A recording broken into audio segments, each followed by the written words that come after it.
Et nous sommes de retour au plateau pour la suite de cette émission. Nous abordons notre troisième sujet. Nous parlons à présent du Tchad.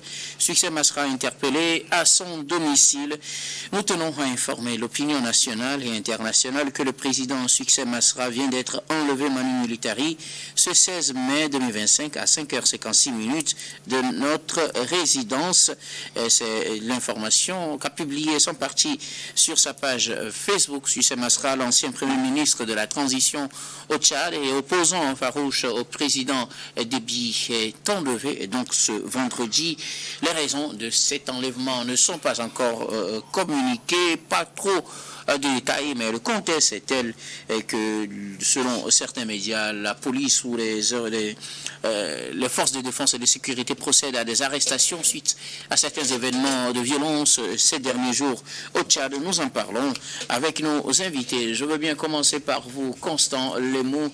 Succès Masra, c'est le divorce consommé depuis un moment avec le président, le maréchal du Tchad, le président Déby.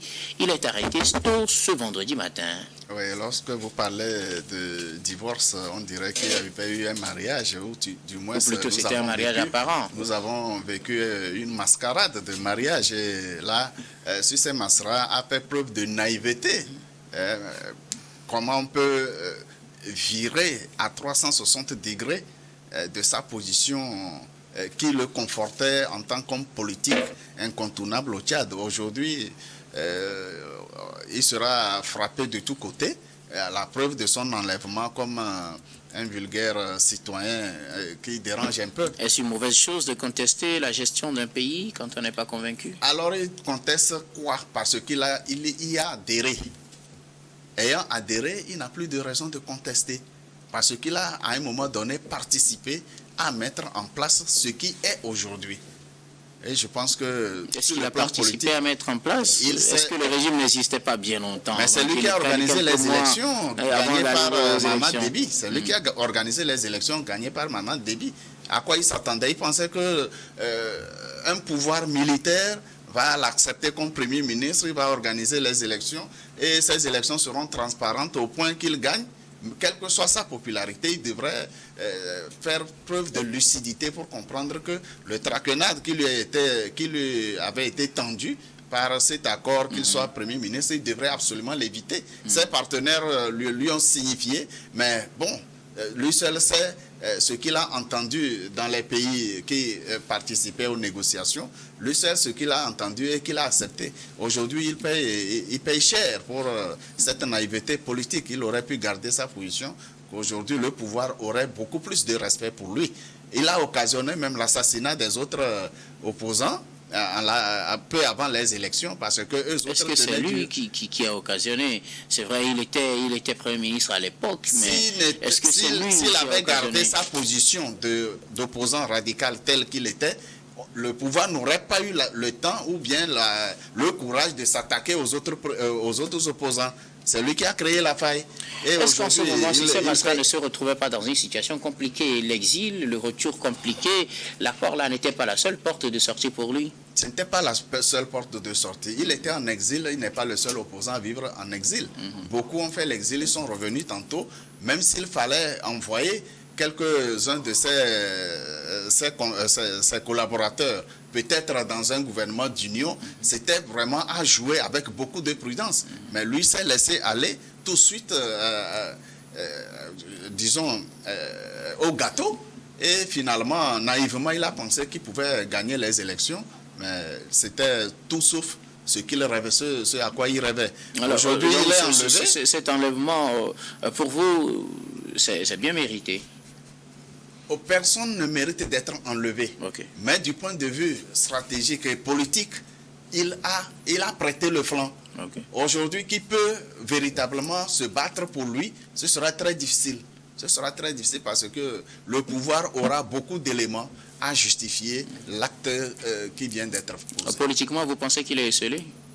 Aujourd'hui, il ne peut pas avoir l'adhésion de toutes les forces politiques et même de ses partenaires d'avant son accord avec Mahamat Déby.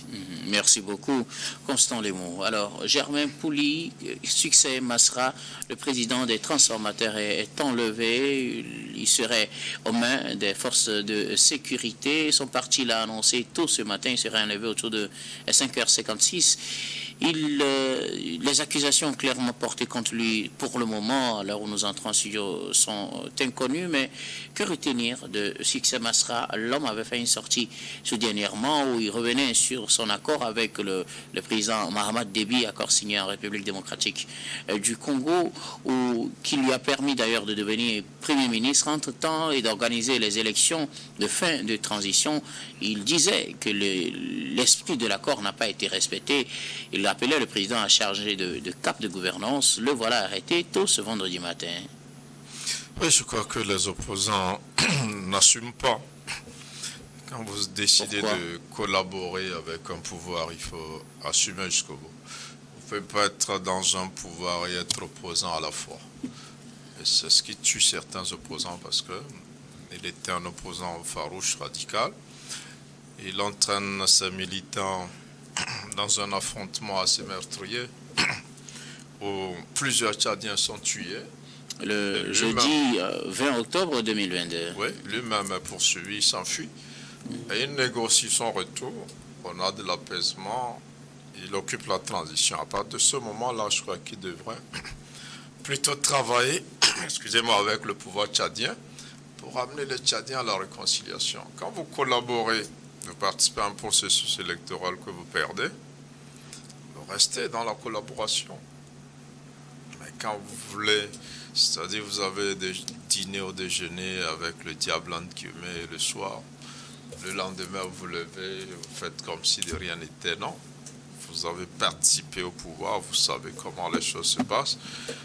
Vous pouvez être qu'un opposant qui est constructif, qui participe à finir le travail qui a commencé, mais je vois qu'il veut paraître encore, il veut revenir comme il était avant, ça va être difficile.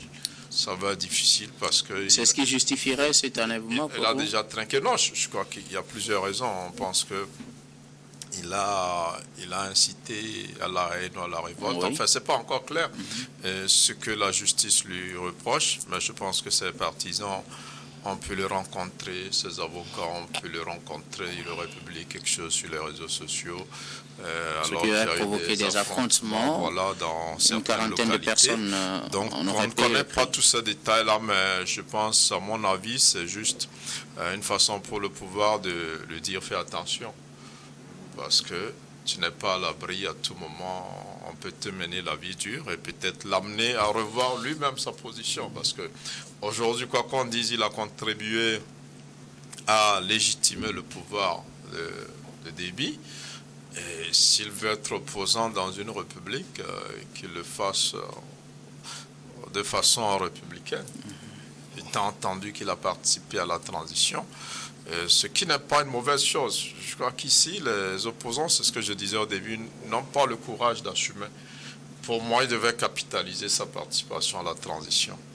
Dire grâce au fait que j'ai été flexible, j'ai travaillé dans le sens de la réconciliation. Voilà, le pays se normalise. Et demain, pourquoi pas tenter, sachant si son discours passe et qu'on pense que véritablement il a des idées pour changer le pays, peut-être après le président Déby, il pourra revenir. Mais là maintenant que Déby veut installer son pouvoir, quand lui doit être la pierre dans sa chaussure, c'est sûr que le message va lui être passé. Et c'est comme ça, moi j'analyse ce qui s'est passé.